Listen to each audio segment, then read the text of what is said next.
امت کو پناہ دی ہے، اللہ نے کائنات کو پناہ دی، ابو طالب نے نبوت کو پناہ دی، عباس نے امامت کو پناہ دی۔ یہ میرا جملہ نہیں ہے، ممبر پہ بیٹھا ہوں، خدا کی قسم یہ میرا جملہ نہیں ہے، یہ میرا حسین فرماتا ہے، یہ میرا جملہ نہیں ہے، وقت کے امام حسین کا جملہ ہے۔ امام حسین فرماتے ہیں کہ عباس تم نے مجھے پناہ دی ہے۔ اللہ، جب اب عباس کا تذکرہ تھوڑا سا آگے لے چلتے ہیں، کون عباس؟ 8 محرم ہے نا، کون عباس؟ وہ عباس جسے قمر بنی ہاشم لقب ملا۔ کون عباس؟ وہ عباس جسے عباس نام ملا۔ کون عباس؟ وہ عباس جس کی کنیت ابو الفضل العباس ہے۔ اب آئیے تھوڑا سا میں وضاحت کروں، آج کے 8 محرم کی گفتگو میں کئی موضوعات ہیں، لیکن میں اس میں سے صرف اور صرف ابو الفضل العباس پہ اور ان کی بہن جناب ام کلثوم پہ پڑھوں گا۔ جناب ام کلثوم پر اکثر علماء نہیں پڑھ پاتے، نہ پڑھتے ہیں نہ پڑھ پاتے ہیں، کیونکہ تاریخ نے ان کے بارے میں اتنا نہیں کہا اور جتنا کہنے کا حق تھا، اور نہ علماء ان کے بارے میں کہتے ہیں اتنا جتنا کہنے کا حق ہے۔ میں یہ سمجھتا ہوں جتنا زینب کے بارے میں کہنے کا حق ہے اتنا ہی حق جناب کلثوم کے بارے میں بھی کہنے کا ہے، لیکن علماء نہیں کہہ پاتے۔ کیوں؟ کیونکہ تاریخ میں ان کے بارے میں زیادہ نہیں لکھا ہے، تو اکثر لوگوں کے ذہن میں ان کے نام کی معنی تک نہیں ہے۔ یعنی میں اگر آپ سے سوال کروں ام کلثوم کا معنی کیا ہے تو کوئی بھی کہے گا عربی میں کہتے ہیں ماں کو کلثوم، یعنی ان کی بیٹی کلثوم تھی ہوں گی، اسی لیے ان کو کنیت مل گئی ام کلثوم۔ ابو الفضل العباس، ابو الفضل ان کا بیٹا فضل تھا، اسی لیے ان کا نام کنیت ان کی ابو الفضل نہیں۔ عزیزوں، حضرت ابو طالب فرماتے ہیں کہ ہمارے گھروں میں کنیت ان کے پیدا ہوتے ہی دے دی جاتی ہے۔ دونوں چیزوں کی وضاحت کرنا چاہتا ہوں، قبل اس کے تھوڑا سا میں وحی الہی کے نزول کی طرف لے جاتا ہوں، وحی الہی کے نزول کی طرف۔ ایک ایران کے بہت بڑے عالم دین ہیں آیت اللہ شیخ حمدانی، انہوں نے فرمایا، بہت بڑے عالم دین ہیں ایران کے، انہوں نے فرمایا کہ عباس کا جو نام تھا وہ نام عباس کے پیدا ہونے سے پہلے رسول رکھ کے چلے گئے۔ یعنی جو نام عباس ہے وہ نام عباس ولادت کے بعد نہیں ملا، ولادت سے پہلے ملا۔ اب آئیے 4 نام ایسے ہیں، کائنات کے 4 نام ایسے ہیں جو وحی الہی کے سے رکھے گئے۔ اب جیسے ہی زہرا کے گھر میں ولادت ہوئی امام حسن کی، آئے مولا کائنات رسول کے پاس، رسول نے کہا اے علی کیا نام رکھا؟ تو علی نے کہا میں رسول سے سبقت نہیں کرتا، میں رسول سے سبقت کرنا نہیں چاہتا۔ رسول نے کہا میں اللہ سے سبقت نہیں کرنا چاہتا۔ فوراً جبریل اترے، کہا حسن نام رکھو، پھر ایسے ہی حسین نام رکھا گیا، جبریل اترے، ایسے ہی جبریل اترے زینب نام رکھا گیا، ایسے ہی جبریل اترے کلثوم نام رکھا گیا، ام کلثوم۔ تو آپ سمجھ جائیے 4 نام ایسے ہیں جو وحی الہی سے ہوئے، حسن وحی الہی سے، حسین وحی الہی سے۔ اب جو زینب ہے نا، یہ زینب یعنی زین اور اب الگ ہے، ان دونوں کو ملائے تو زینب بنتا ہے۔ زین اور اب یعنی باپ کی زینت. اس کیلیبر کے اہل بیت میں صرف اور صرف 4 نام ہے اس کیلیبر کے. ایک ہے زہرا جو ام ابیہا ہے, رسول نے کہا. ایک ہے زینب جو باپ کی زینت ہے. تیسری ہے سکینہ جو باپ کا سکون ہے. یہ جو بیبیاں یہ بیبیاں بہت باعظمت ہیں.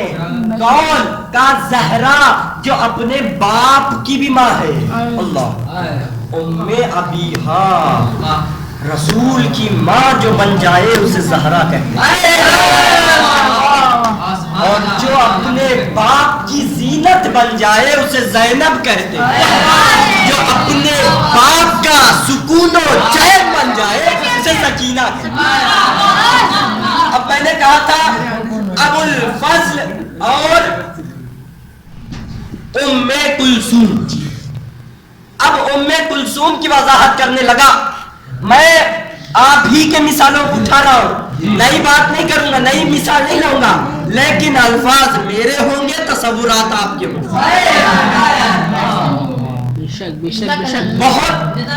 بہت ذمہ داری کے ساتھ الفاظ کہہ رہا ہوں, مثال بہت ذمہ داری سے دے رہا ہوں.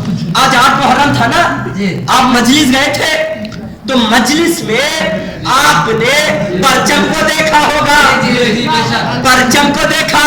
پرچم کو اٹھانے والا ایک ہوتا ہے باہر, پرچم کو سجانے والے ہوتے ہیں اندر. یعنی پرچم کو اندر سجایا جاتا ہے, پھر پرچم کو باہر لایا جاتا ہے. تو کچھ ہوتے ہیں جو پرچم کو پردے کے پسے پردہ سجاتے ہیں, اور کچھ ہوتے ہیں جو پرچم کو پردے کے باہر لے کے آتے, اٹھا کے لاتے ہیں. تو اب جملہ دے رہا ہوں. اب کلثوم عربی میں پرچم کے پھریرے کو کہتے ہیں. اور کلثوم میں کیا مشابہت ہے؟ بس ایک جملہ سن لینا, بس ایک جملہ.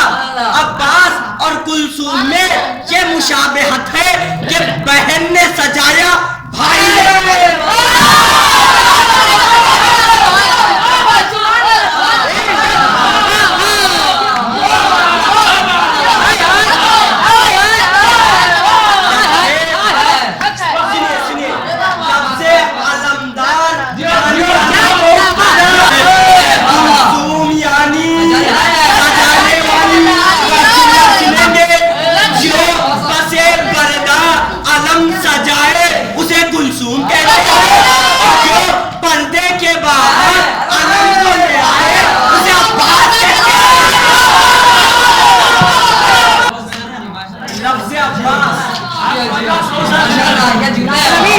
لفظ عباس سنیے, لفظ عباس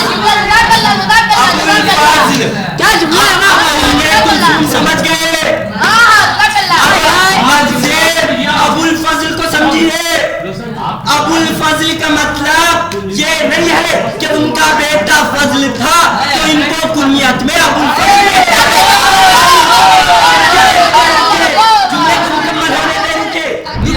جملے کو مکمل ہونے دیجیے کہ صرف لفظ ابو الفضل فضل کے باپ ہونے کی وجہ سے نہیں رکھا.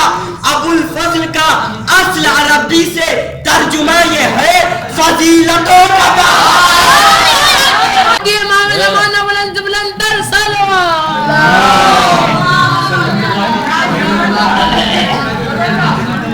فضل کے باپ ہونے کی وجہ سے ابو الفضل نہیں ہے, فضیلتوں کے باپ ہونے کی وجہ.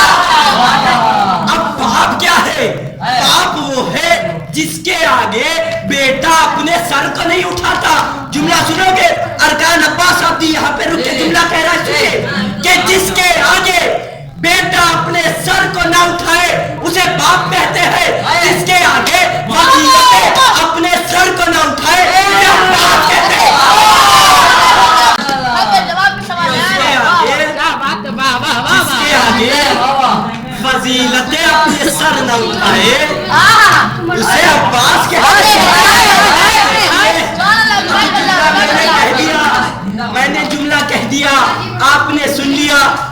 کسے کہتے ہیں؟ اب چلیں تھوڑا سا عباس کے جو فضائل کے آنگن ہیں ان میں چلتے ہیں، دیکھتے ہیں کتنے موتی ہیں، کتنے جوہر ہیں جن کو میں اٹھا سکتا ہوں اور اٹھا کے آپ کے حوالے کر سکتا ہوں۔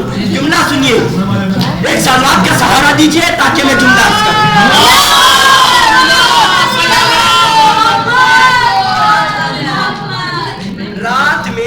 رات میں جب اندھیرا ہو جاتا ہے تو ستارے چمکنے لگتے ہیں، اور جب سورج آتا ہے تو ستارے حذف ہو جاتے ہیں، غائب ہو جاتے ہیں، چھپ جاتے ہیں، یعنی وہ اپنے آپ ان کی روشنی ظاہر نہیں ہوتی، یوں کہوں۔ تو اب عباس کا لقب ہے قمر بنی ہاشم، یعنی بنی ہاشم کا چاند۔ تو میں کہوں کالوں میں گورا ہونا اور ہے، گوروں میں چاند ہونا اور ہے۔ کیا جملے کو بدل کے کہوں لاکھوں علی میں، لاکھوں علی میں، یا یوں کہوں اول سے لے کر آخر تک جس کے علی علی علی ہے ان میں عباس ہونا اور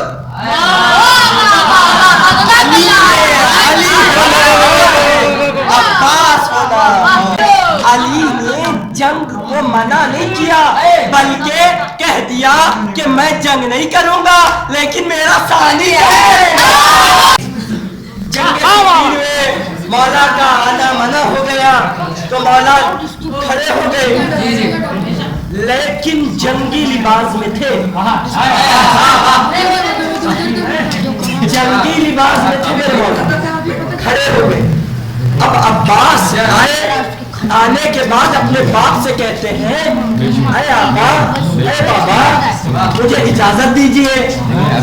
اب عباس کو اجازت ملی، اذن جنگ ملا۔ عباس جیسے ہی جا رہے تھے علی نے روک دیا، کہا اے عباس رکو۔ اب عباس رکے، علی نے ایک نقاب کو نکالا، عباس کے چہرے پہ باندھا، عباس کے چہرے پر ایک نقاب باندھا۔ تو اب میں نے یہ عالم تصورات میں سوال کیا، مولا یہ نقاب باندھنے کا سبب کیا ہے؟ یہ نقاب کے باندھنے کا سبب کیا ہے؟ عجب نہیں میرا مولا آواز دے، یہ جو جا رہا ہے یہ جانے والا کوئی عام جوان نہیں ہے، یہ ہمارے بنی آپ تصور کیجئے، تصور کیجئے کہ جب کسی کو علمدار بنایا جاتا ہے تو اس کی ذمہ داری کیا ہوتی ہے؟ تھوڑا سا توجہ کیجئے۔ جب کسی کو علمدار بنایا جاتا ہے تو اس کے اوپر جتنے بھی لشکری ہوتے ہیں، جتنے بھی جنگ کرنے والے ہوتے ہیں، ان سب کی ذمہ داری علمدار پہ ہوتی ہے، یہ تو آپ جانتے ہیں۔ اب لشکر حسینی میں جتنے بھی تھے ان سب کی ذمہ داری عباس پہ تھی، عباس پہ تھی۔ اب آپ بتائیے کہ جب کسی نے جنگ کی ہو، جنگ کرتے وقت وہ گھائل ہوا ہو، اس کے چوٹ پہنچی ہو اور وہ گھوڑے سے زمین پہ آیا ہو تو عباس وہاں پہ نہیں پہنچے؟ روایتوں میں ملتا ہے عباس وہاں پہ پہنچے، عباس وہاں پہ پہنچے جہاں پہ وہ گرے، شہداء جہاں پہ گرے وہاں پہ عباس پہنچے۔ تو آپ بتائیے جب پہنچ جاتے ہیں تو کیا وہاں پہ عباس نے جنگ نہیں کی؟ پہنچے، یہ تو کہتے ہیں ذاکر پہنچے، پہنچنے کے بعد وہاں پہ ان کو الگ کیا، الگ کرنے کے بعد لاش کو اٹھائی، لیکن یہ نہیں کہتے کہ عباس نے تلوار چلائی۔ اب ایک ہوتا ہے عباس نے جب جنگ کی، جب عباس جنگ کی طرف گئے، میدان میں بڑھے، بڑھتے بڑھتے دیکھیے کربلا کا نقشہ بتا رہا ہوں، ادھر توجہ کیجیے. یہ ہے خیمہ گاہ، توجہ کیجیے، یہ ہے خیمہ گاہ. یہاں پہ ہے ایک پہاڑ یا ایک ٹیلا، اور اس کے بعد ہے ایک گھاٹ، اس کے بعد ہے نہر فرات، اور یہاں پر ہے قبضہ یزیدی فوج کا. عباس خیمہ گاہ سے فرات کی طرف جانا تھا. ہاں، یہ کیوں کہتے ہیں پتہ ہے کہ مولا عباس نے جنگ نہیں کی؟ اس کا ایک وجہ میرے تصور میں جو آ رہی ہے، حسین نے کہا اے عباس تم پانی کی سبیل کر دو. اس وجہ سے شاید یہ نتیجہ نکال لیے ہوں گے کہ عباس نے جنگ نہیں کی. لیکن عباس ایک مرتبہ چلے گئے تھے، دوبارہ جب عباس آئے تب مولا حسین نے کہا پانی کی سبیل کر دیجیے. یہ جو عباس گئے اور واپس آئے، یہ والی جنگ بتا رہا ہوں. یہ ذہن میں ڈالا ہے کہ جب حسین نے کہہ دیا ہے عباس جا کے جو ہے نا پانی کی سبیل کرتے، پھر جا کے جنگ نہیں کی. یہ پہلے کا واقعہ سنا رہا ہوں. عباس گئے، جانے کے بعد جنگ کے لیے گھوڑے پہ سوار ہوتے ہیں. عباس گھوڑے پہ سوار ہوتے ہیں. روایت میں ملتا ہے ایک نیزے کو اٹھاتے ہیں اور میدان کی طرف بڑھتے ہیں، میدان کی طرف بڑھتے ہیں. میں نے سپاہی کی مجلس میں اس کی طرف اشارہ کیا کہ فوج لشکر جیسے آپ لوگ مجلس میں بیٹھے ہیں ویسے نہیں بیٹھتے تھے، ویسے نہیں کھڑے ہوتے تھے. فوج جنگ کرتے وقت اس طرح کھڑی ہوتی جیسے نمازی نماز میں صفوف باندھ کے کھڑے ہوتے ہیں، یعنی ایک کے پیچھے ایک، ایک کے پیچھے ایک کھڑے ہوتے تھے. کون؟ فوجی، ایک کے پیچھے ایک. اب عباس گئے، جانے کے بعد کیا دیکھا؟ یہ لشکر جو ہے وہ یزیدی لشکر ہے، یہ مجھے دریا تک پہنچنے نہیں دیں گے، پانی لانے نہیں دیں گے. تو عباس نے نیزے کو اٹھایا، نیزے کو اپنی طاقت سے مارا. جیسے ہی عباس کے ہاتھ سے نیزہ چھوٹا، وہاں پہ ان لوگوں کے جسم سے روح چھوٹ گئی. یہاں پہ عباس نے نیزے کو مارا، وہاں پہ ایک سپاہی کے سینے پہ لگی.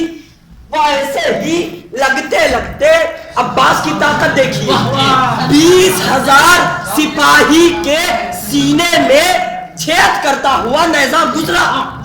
جیسے ہی ایک نیزے کی وجہ سے یزید کے 20,000 سپاہی مر گئے، تو دائیں بائیں کی جو لشکر تھی وہ میسرہ اور میمنہ میں بڑھ گئی. اب قلب میں کوئی نہ رہا. عباس گئے عبور کرتے ہوئے.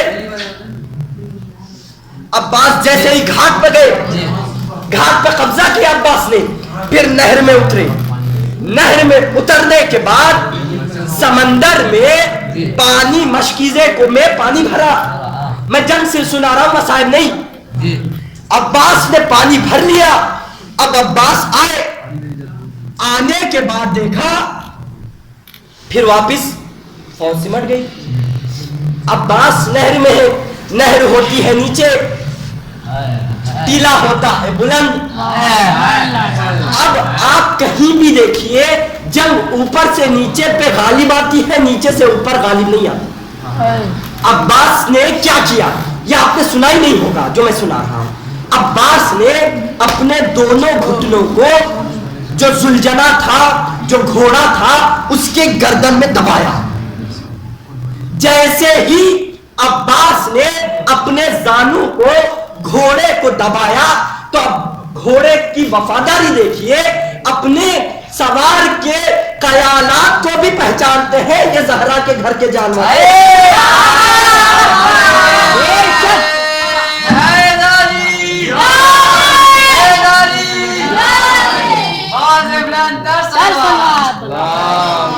میں بہت مختصر کر دوں گا انشاءاللہ.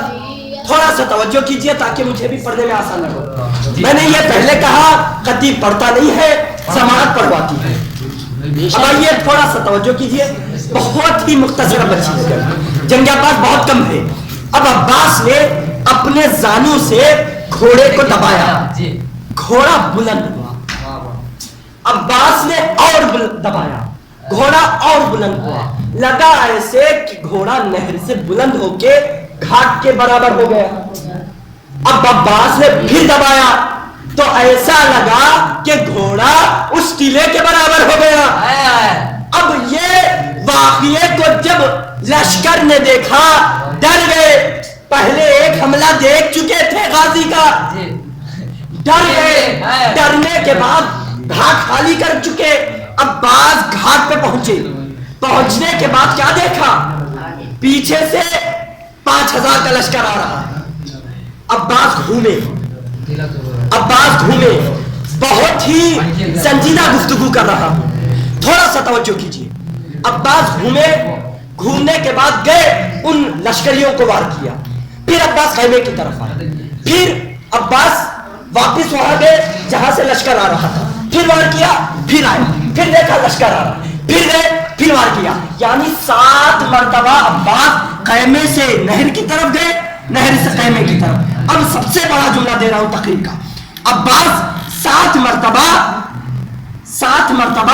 خیمے سے نہر کی طرف گئے, نہر سے خیمے کی طرف گئے. یہی آخری جملہ ہوتا, نہر سے خیمے کی طرف گئے, خیمے سے نہر کی. 7 مرتبہ, جس طرح سے ایک حاجی کعبے میں 7 مرتبہ, جس طرح سے حاجی کعبے کو قبلہ مان کے 7 مرتبہ طواف کرتا ہے, اسی طرح عباس